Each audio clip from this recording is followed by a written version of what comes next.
We have lots to discuss here in today's video, including some NHL trade rumors around a variety of teams, including the Carolina Hurricanes, Toronto Maple Leafs, Edmonton Oilers, Anaheim Ducks, and the New York Rangers. Plus, Arthur Kaliyev, currently playing with the Senators American Hockey League team, is facing some pretty serious accusations from an ex-girlfriend. There's a new article from the New York Post claiming to expose a lot of the things that she claims happened during their relationship, which she says he owes her thousands of dollars. We'll discuss all the details that we've learned in that story and what it could mean for his future.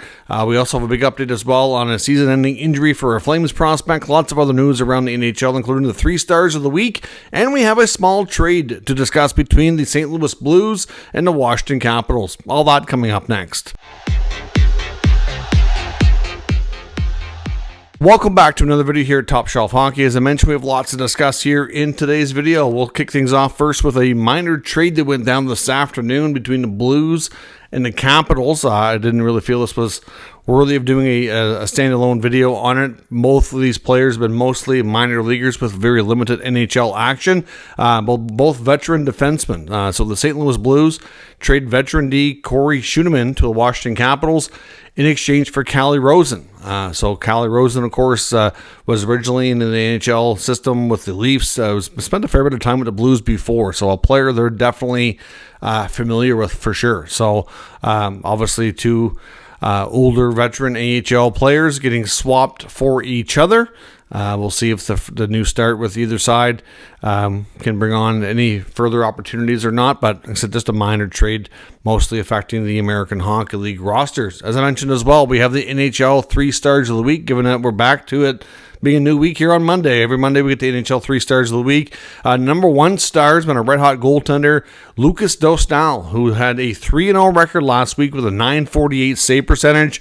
The Ducks have been doing phenomenal, off to a 7-3-1 start. Dostal certainly had his fair share of say in that level of success that they've had this year to kick things off. We know they wanted to make a push and be more competitive and try to be a playoff team this year after a number of years of being down in the standings, rebuilding and adding young talent, trying to take that next step with a new head coach. And, well, Dostal's played a big role in that, so he's well-deserving of the game's first star of the week, no doubt. Number 2 is Ottawa Senators right winger Drake Batherson, who missed the first 3 or 4 games of the season due to an injury he suffered during training camp. But the first couple games will maybe a little slow start getting his timing and everything back in order, but ever since then, it's been red hot. And Batherson, along with Tim Stützle, obviously having to pick up the workload and the offensive, strategies, if you will, to kind of keep this team going while Captain Brady Tkachuk is out. Batherson and Stützle don't normally play on the line together. They have a lot in the past, but the last couple of years they haven't. They kind of refound that old chemistry. And Batherson put up 8 points in 4 games during this last little stretch of hockey. So he's been on fire, leads the team with 15 points in 10 games. So offensively, had a terrific start. I know Batherson took some heat from Sens fans for the giveaway to Alex Newhook in the Montreal game on Saturday, which led to the overtime loss.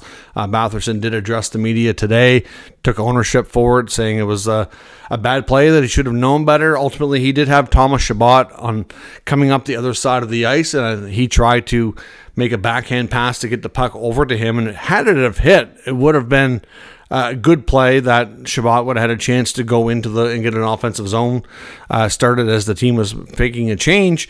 But ultimately, it wasn't a good enough pass. It didn't have enough mustard on it, and it was picked off by Newhook, who ended up with a breakaway and ended the game. So it was definitely a high-risk play for sure, and he's owned that and regrets making that play and is ready to kind of move on and focus more on the positives in this game, because there's been lots of that. To be honest, like I said, I don't think that game gets to overtime without Drake and Stützle and their strong play leading to both of the other a lot of the other goals that led to getting the game tied up and then pulled ahead in the third period there. So hopefully the fan base can, yes, there was a mistake and he's owning it, and it was a bad one, but there's lots of good.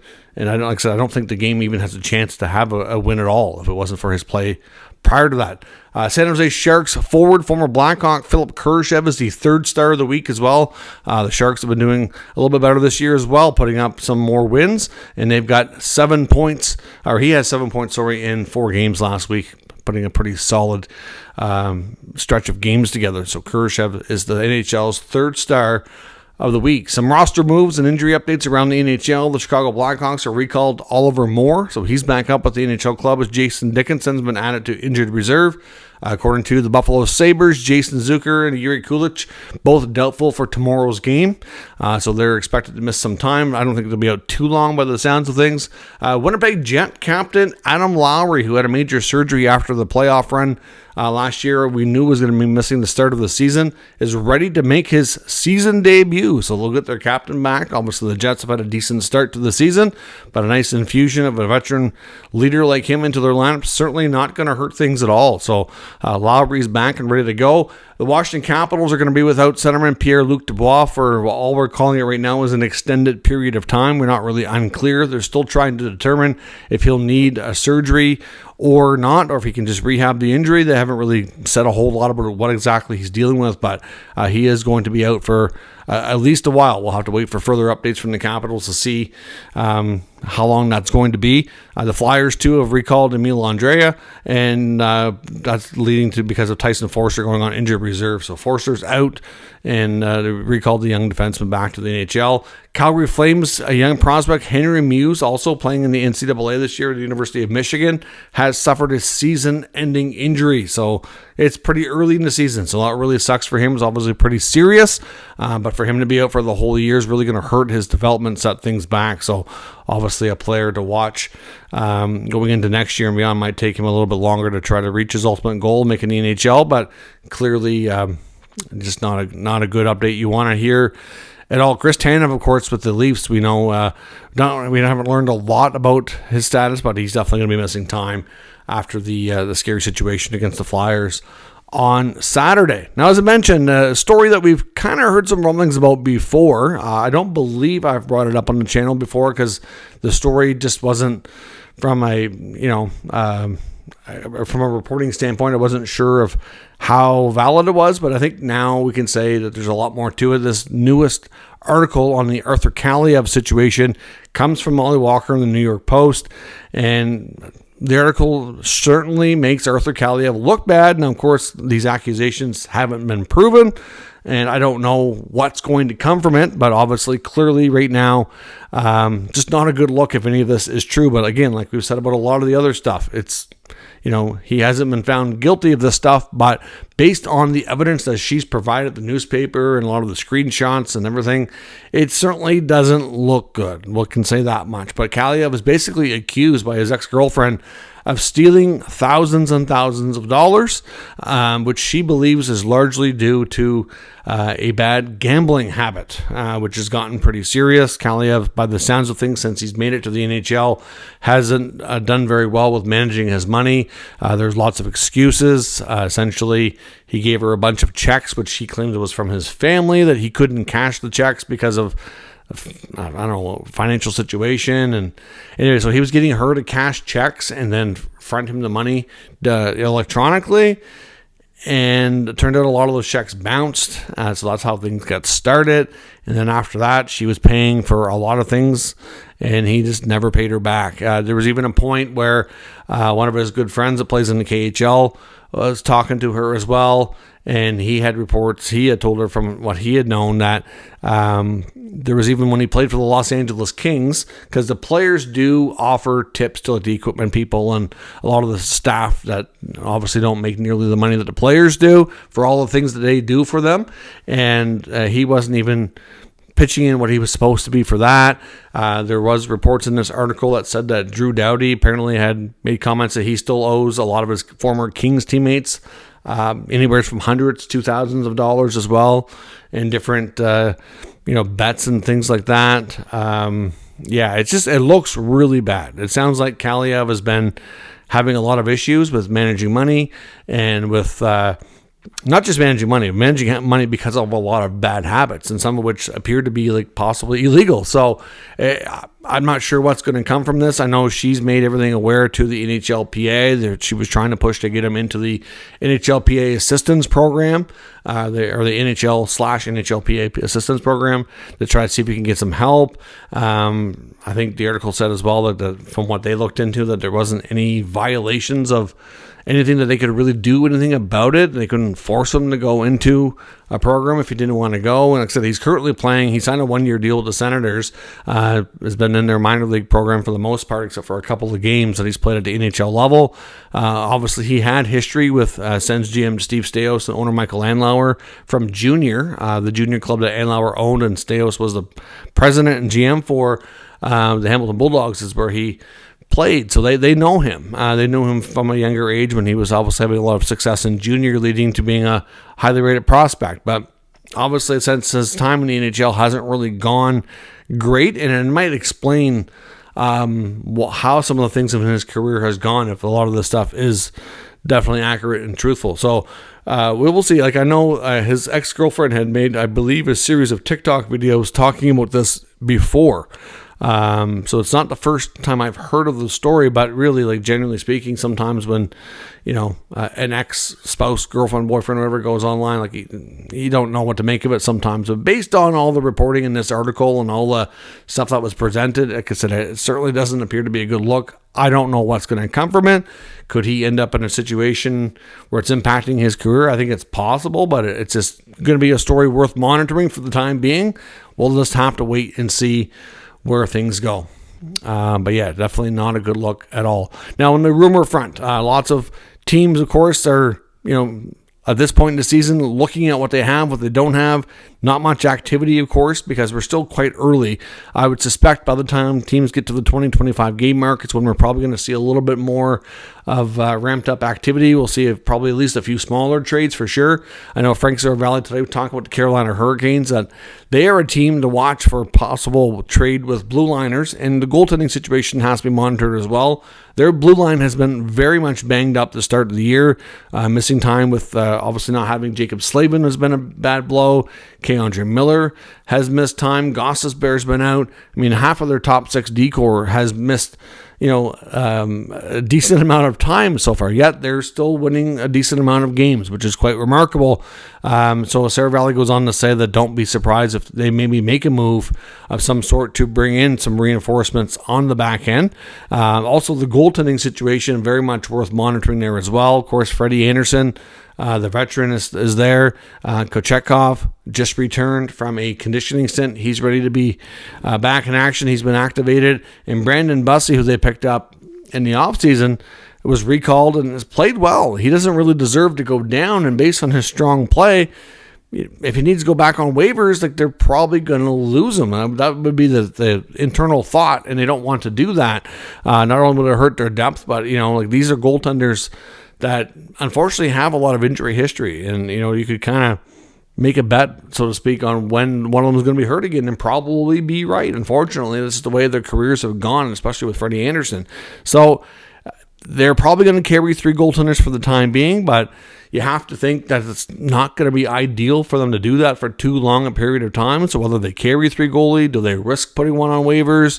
Do they make a trade? Like, they have a couple of, situations there worth monitoring for sure. So we'll have to see what the Carolina Hurricanes do decide to do in that front. I know we've been talking a bit about David Kampf over the last few days of the Toronto Maple Leafs. Elliot Friedman made mention of this on the Saturday Headlines segment on Hockey Night in Canada Saturday night. And then we did mention about it yesterday, but he did talk about it further in the podcast episode that came out today, essentially saying that when David Kampf, as we know right now, basically has left the American Hockey League Toronto Marlies and is taking a break from the team, and we knew that he was weighing his options, is what Elliot said on Saturday night. What he alluded to and kind of expanded on in the podcast today, basically saying that after kind of checking around, his teammates with the Toronto Marlies at this point don't expect him to come back. And based on whatever he told them, they expect that he's most likely going to be either traded or that he is going to end up terminating his contract. That one way or another, he is not coming back to their American Hockey League team, and that he wants to move on one way or another. That if he's got to terminate it, it's something he's seriously thinking about doing right now. And we'll see. We've seen some other guys do it, like Connor Sherry did it recently. Brandon Saad did it recently. They ended up getting signed and were able to stay in the NHL. He might make less money because of it in the long term. But at the same time, if he can get back to the NHL and be contributing and playing half decently, he might earn himself another contract that he may not otherwise get. And maybe in the long term, he does, match that outcome and income, or maybe he makes more. It's hard to say. But I think we're focused on trying to be in the NHL to extend his career. So we'll see where things go. But the update from Elliott today was that he left his teammates expecting that he wasn't coming back and that he was going to terminate the contract most likely, unless the Leafs could find a trade. I mean, I've seen some people say, well, they could make a trade to get him on their roster, to trade somebody else to make room for him. But I know, and Friedman also said he doesn't think that the Maple Leafs are keeping him in the minors because he can't play and that they basically don't have room for him. I'm like, that's not entirely wrong. I'm not totally disagreeing with Friedman on that one, but I do wonder. I just found it awfully weird. Even with Scott Laughton's injury to start the year, they didn't figure out a way to have him on the roster. So I know with his income and what he makes for his cap hit, like, it is a little bit more complicated. But if you need a centerman and he could be a decent fourth line center, you would think if they were that interested in him having a future there, that they would have tried to figure that out, but they haven't. So that's why I really don't know that trading somebody else to make room for him is really something that's going to work out. I suspect they will probably ramp up trying to find a trade for him. If they can't do that maybe we'll see a termination this week. It's hard to say, but it sure sounds like Kampf's time in the Marlies, possibly with the Leafs as a whole, is done, and we'll wait for further updates. The Edmonton Oilers, could they actually make a trade involving a goaltender finally? There's some obviously chatter about what they're going to do this week or so, about making some moves to be cap compliant to activate Zach Hyman. So that probably isn't going to be a goaltending move. We've heard about Curtis Lazar. We've heard about Ty Emerson. We've heard about Troy Stetcher, Matthias Janmark. They're all potential candidates who could be traded. We could see guys like Isaac Howard or Matt Savoy demoted to the American Hockey League, even if it's just temporary, to get him on the roster to make themselves cap compliant. All those types of things. There's a variety of things that could be done to make that work out. But one other interesting piece of business that the Oilers could finally do would be to make a goaltending trade. And I came across a Hockey News article today which referenced Oilers connection Bob Stauffer, of course, who has a radio program well connected to the team, commenting recently that he believes that if the Edmonton Oilers had the right trade, that they wouldn't hesitate at all to trade Stuart Skinner. Now, we had heard in the offseason that there was, he's probably a player that they would prefer not to move. Not to say that they couldn't bring another goaltender in to compete with him, to maybe make it more of a tandem, give somebody who can challenge him and be, maybe take some starts away if they outplay him. With Pickard, obviously done an okay job with that, but somebody who's a higher level, longer term solution than Calvin Pickard. Obviously Skinner is still not super old. He's still, in his second half of his 20s. He's still young enough. And we know goaltenders do take a while to really mature and get to the peak of their careers. He's not making a ton of money. So from a cap perspective, it's not too problematic. And you don't want to have a trade where you end up regretting it. And, if you trade somebody too young and they go on to figure things out, you might regret that move, and you don't want to have to do that. I think they've already had regrets with the Holloway-Broberg situation and how they've played with St. Louis. They don't need more of that. But at the same time, they do need to fix their goaltending, and without it, it's hard to imagine them getting over that hump and getting that Stanley Cup. At the same time, this tandem has been good enough to get you to the final and be within a game or two of winning. So, it's not all in the goaltending by any means. There's other reasons why they didn't win, but you could point to a number of situations in the playoffs where goaltending let them down, and it's certainly an area that they made clear that they wanted to address and make stronger. So, according to Stauffer, though, this is just the first we've heard from an Oilers source saying that, at least in a while, that they absolutely would not hesitate to trade Skinner if they found the right move. So we'll see what happens on that front. Sure sounds like they're at the very least contemplating what could be and what's out there in the market, which I don't know is a lot. If they can find that move, then maybe his time in Edmonton comes to an end. Another piece of information that Friedman talked about on his podcast today was Artemi Panarin. We know we've talked about at length of the future and with the Rangers is questionable at best right now. He says that players like him and Alex Tuch in Buffalo are both players he fully expects are not going to sign extensions unless they get the maximum amount of money. Like, they're really trying to cash in on these deals. They're more so about the money than anything else, is kind of what he made it sound like. Now with Panarin, we know that the Rangers already asked him about taking a short-term discounted deal. That was not interested at all. It's made pretty clear from all the different things we've heard about him and his situation that he wants a long-term deal and he wants as big of money as possible. So that's why a lot of people do wonder, is his future really going to be in New York? Does it make sense for them to re-sign him? And if the Rangers are, not trending towards being a playoff team as we get into the second half of the year, could we see them talk to Panarin about a trade? We've seen a few teams that would make sense for Panarin to consider going to, whether it be Florida, if Barkov's not coming back, which is, a likely outcome.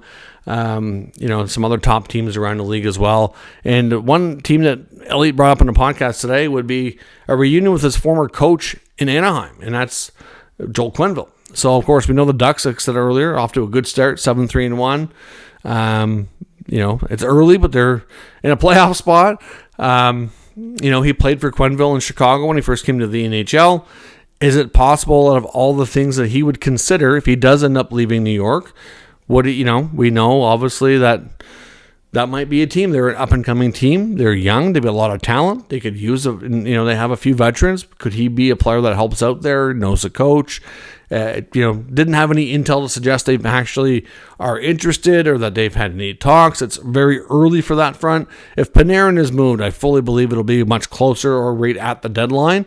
I think the Rangers want to see where the season goes before they really make a decision on that front. But ultimately, it's another team to watch, and I think Elliot does make some good points about the Ducks maybe being a good fit. So we'll see. They have lots of cap space. They have lots of assets. He knows the coach. I don't think it's a crazy thought that if they're trending towards being a stronger playoff team, then maybe he would go there. So we'll see what happens. Obviously, lots of time left before we'll likely see a trade involving that player, assuming one does indeed materialize. So let me know your thoughts on all of today's news and rumors in the comments. We'll discuss further. If you're new to the channel, make sure you subscribe and stick around. We'll keep you up to date with the latest news, rumors, and analysis of all 32 NHL teams. Thanks for watching. I'll catch you next time.